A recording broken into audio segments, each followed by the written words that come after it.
और मैं दर्शकों को बड़ी खबरों के बारे में बताऊंगी। साथ ही मुझे पूरा विश्वास है कि मैं दर्शकों की उम्मीदों पर खरा उतरूंगी। Since you're a great believer of technology, Prime Minister, I thought you would enjoy meeting our newest anchor, Sana. She is our first AI anchor and I'd very much like you to meet her. Sana, come say hello. माननीय प्रधानमंत्री जी, हम आभारी हैं कि आप हमारे बीच आए। मेरी ऑन द जॉब लर्निंग अब शुरू हो गई है और 2024 तक मैं देश की सबसे अच्छी जर्नलिस्ट होने की कोशिश करूंगी। उम्मीद करती हूँ कि तब आपसे एक एक्सक्लूसिव इंटरव्यू करने का मौका मिलेगा। बहुत बहुत धन्यवाद। लोगों की कमी होती जा रही है, यानी उनकी कहना चाहिए उनको एक्चुअली डजंट लुक कि वो एक एआई की ग्राफिकल एंकर है, बल्कि ये वीडियो किसी सियासी अफरा तफरी पर भी नहीं है, ये वीडियो किसी समाजी दुखड़े पर भी नहीं है। और ये न्यूज़ पढ़ते भी देखा है, she is far more better than humans. लेकिन मैं ये सोच रही थी कि जो इतनी हैंडसम सैलरीज वाले एंकर्स बैठे हुए टीवीज पर, उन बेचारों का क्या हो। ये आर्टिफिशियल इंटेलिजेंस के बारे में नहीं, यानी मसनूई ज़हानत के बारे में नहीं है। ये आर्टिफिशियल इंटेलिजेंस यानी कि रोबोट, ठीक है, ये एक रोबोट होगा और ये पूरा कंट्रोल में होगी। तो जाहिर इंडिया से निकल कर बना है। अगर पाकिस्तान की वैल्यू का किसी ने पूछना है तो वो इंडिया से पूछे कि पाकिस्तान इंडिया से निकल कर बना है और वो खुद परेशान है। तो भारत ने आर्टिफिशियल इंटेलिजेंस की मदद से पहले न्यूज़ एंकर का तजुर्बा कर लिया, जो कई जुबानों पे अबूर रखती है। भारत ने आर्टिफिशियल इंटेलिजेंस या रास्ता अपनी पहली न्यूज एंकर सना को मुतारिफ करवा दिया है, जो कि इंडियन टीवी की पहली एआई न्यूज एंकर और होस्ट हैं, जो मौसम का हाल बताने के साथ साथ खबरों का अहवाल भी बताएंगी और जो सवालात उनसे पूछे जाएंगे उसके जवाब भी देंगी। और पहली बार देखने में ये कहीं से भी नहीं लगता कि वो एआई न्यूज एंकर हैं। तो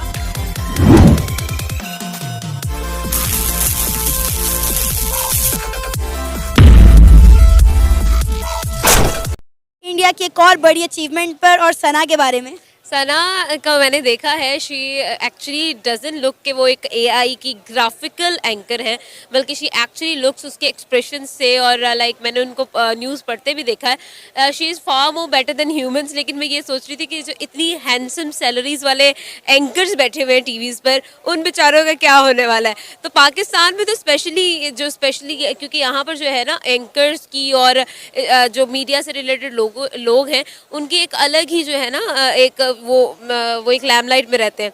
तो उन लोगों के लिए तो एक बहुत बड़ा झटका है कि उनको 1 मिनट में जो है सारा कुछ जो है अब छोड़ना पड़ेगा और थोड़ा सा होश के नाखून करने पड़ेंगे, अपने आप को रीस्किल करना पड़ेगा। और उसके साथ साथ मज़े की बात यह है कि she will work 24/7 without any salary. और एम्प्लॉयर्स को क्या चाहिए तो ये चीज़ है, बहुत इंटरेस्टिंग चीज़ है। And this is very interesting news for us, but at the same time we are scared कि अब हमारे इतिहास से किस तरह निकला जा सकता है और इंडिया की तरह अपने मुल्क को तरक्की की राह पर किस तरह गामजन किया जाता है। क्योंकि 75 साल हो गए हम इंडिया से अलग हुए। हम बॉर्डर पर टांगे उठाने का मुकाबला तो करते हैं, लेकिन ना तो इंडिया से एजुकेशन में हम मुकाबला कर पा रहे हैं, ना हम आईटी में मुकाबला कर पा रहे हैं, और ना ही हम किसी और सेक्टर में मुकाबला कर पा रहे हैं। अब आप देखें नाज़रीन, आपको पता है कि जो कौमें अपने मुस्तकबिल की प्लानिंग नहीं करती वो मुस्तकबिल में जाती ही नहीं, दाखिल ही नहीं होती, किस्सा पारीना हो जाती हैं। दुनिया बड़ी तेज़ी से बदल रही है। इंसान नेज़ों और तलवारों की दुनिया से निकलकर खलाई जहाज़ और इंटरनेट की दुनिया से गुजरते हुए अब आर्टिफिशियल इंटेलिजेंस की दुनिया के अंदर दाखिल हो चुका है। भारत ने आर्टिफिशियल इंटेलिजेंस की मदद से पहले न्यूज़ एंकर का तजुर्बा कर लिया, जो कई जुबानों पर अबूर रखती है। कभी तेल और सोने की कंपनीज दुनिया की बड़ी कंपनीज कहलाती थी, आज फेसबुक, गूगल और अमेजॉन उनको रिप्लेस कर चुकी हैं। अब अब गूगल के लिए भी खतरा पैदा होता जा रहा है। और ये जो चैट जीपीटी है, जो एक सवाल में पूरी रिसर्च दे देती है, पूरा फीचर लिख कर दे देती है, सारे मसाइल का हल निकाल लाती है, बड़ी तेज़ी से अपनी जगह बना रही है। और दूसरी तरफ क्लाइमेट चेंज की तबाही ये अपना मुंह खोले आपको देख रही है। एक छोटा सा ट्रेलर पाकिस्तान गुज़श्ता साल देख चुका है कि सरसब्ज खेत बंजर ज़मीनों में कैसे तब्दील हो रही हैं। आपको पता है कि 2000 से लेकर अब तक खुश साली में तकरीबन 29% या 29% इजाफा हो चुका है। 2050 तक दुनिया का 25% हिस्सा जो है बंजर हो जाएगा, जबकि 2100 तक दुनिया का 50% हिस्सा बंजर होने का खर्चा है। ये गोबी डेजर्ट जो है, जो चाइना से मंगोलिया तक फैला हुआ है, हर साल 6000 स्क्वायर किलोमीटर से ज़्यादा सरसब्ज ज़मीन खा जाता है। सऊदी अरेबिया जैसा सहराई बंजर मुल्क अपनी सरसब्ज ज़मीन पर सिर्फ चंद साल में 3 गुना इजाफा कर चुका है। लेकिन अब इस सब के दौरान क्या आपने कभी इस बात पे गौर किया कि दूसरे ममालिक इस वक्त किस तेजी के साथ अपने मुस्तकबिल के फैसले कर रहे हैं और कैसे हुक्मरान मुस्तकबिल में आने वाले बहरानों के भंवर से अपनी कौम को निकालने के लिए ठीक वक्त पर ठीक फैसले कर रहे हैं? कैसे सऊदी अरेबिया, ईरान और हमारे पड़ोस में चाइना और इंडिया बदलती दुनिया के साथ साथ खुद को बदल चुके हैं और अपने सारे इख्तलाफात भूलकर यकजा होकर तरक्की की नई मनाजिल तय कर रहे हैं। आपने ये नहीं सोचा होगा, क्योंकि आपको पिछले 75 साल में सिर्फ ख्वाब बेचे गए हैं, ज़हनी अय्याशी का सामान मुहैया किया गया, अफसाने और कहानियां गढ़ गढ़ कर सुनाई गई हैं। आपको आज तक किसी भी सियासी जमात या सियासी लीडर ने ठीक मंशूर बताया ही नहीं, जो बताया उसको अपनाया नहीं, तरक्की का रास्ता दिखाया नहीं। कि इंडिया में ऑटोमोबाइल इंडस्ट्री की अगर हम बात करें तो इतनी सस्ती सस्ती गाड़ियाँ, आज मैं बैठी हुई देख रही थी कि यहाँ पे जो गाड़ी 1.5 से 2 करोड़ में मिल रही है, इंडिया में 15 से 16 लाख की गाड़ी मिल रही है। और लिटरली आज मैं अपने हस्बैंड को कह रही थी कि अब वक्त आ गया कि हम ना इंडिया शिफ्ट हो जाते हैं। इतनी सस्ती गाड़ी, आई वॉज शॉक कि यहाँ पर 2 से 2.5 करोड़ में मिलने वाली गाड़ी इंडिया में 15 से 20 लाख में मिल रही है आपको। बिल्कुल ऐसा ही है और ये वाकई में आपकी बात बिल्कुल सच है। सिचुएशन यहाँ पर पता है क्या है कि हम लोग देखें ना कि पाकिस्तान की बात करें, आपने ये कहा कि पाकिस्तान कब अपने होश के नाखून करेगा, तो फॉर आई थिंक पाकिस्तान जो है ना वो अपने बारे में सोच ही नहीं रहा। हर इंसान अपने पर्सनल इंटरेस्ट के बारे में सोच रहा है और वो पर्सनल इंटरेस्ट भी फ्रॉम नेगेटिव मीन्स, गलत तरीक़ों से जो है ना पर्सनल इंटरेस्ट हम हासिल कर रहे हैं। अगर हम पॉजिटिवली अपना पर्सनल इंटरेस्ट लेना चाहें ना तो ये गलत बात नहीं है। हर इंसान को अपना पर्सनल इंटरेस्ट, अपनी सेल्फ जो है बड़ी इंपॉर्टेंट है, लेकिन उसके बावजूद उसके लिए हमारे पास हमेशा 2 रास्ते होते हैं, the right ways and the wrong veg.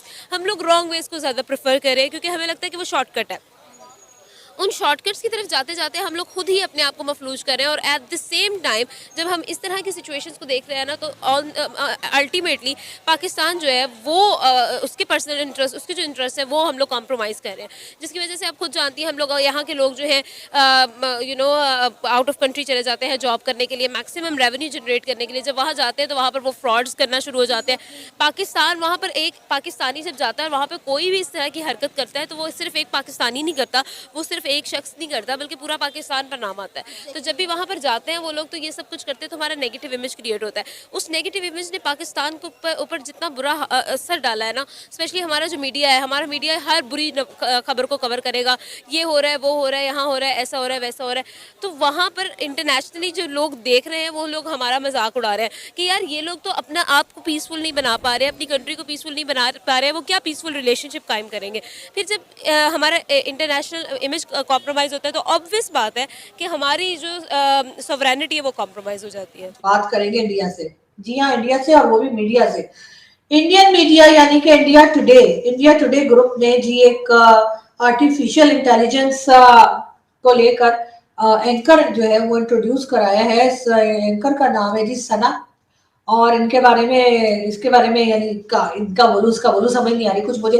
तो खैर इसके बारे में कहा जाता है कि जी ये एजलेस होंगी, बहुत गॉर्जियस हैं, एजलेस हैं, टाइमलेस हैं, और कई कई सेवरल जो उनको कहना चाहिए कि आर्ट्स आते हैं और बहुत सारी जो है लैंग्वेजेस आती हैं जिसमें वो न्यूज़ पढ़ेंगी और अपडेट रखेंगी। और मजे की बात ये कि अगर इस किस्म के यानी आर्टिफिशियल इंटेलिजेंस, मुझे तो पहले समझ ही नहीं आई, मैंने कहा पता नहीं क्या लफड़ा है।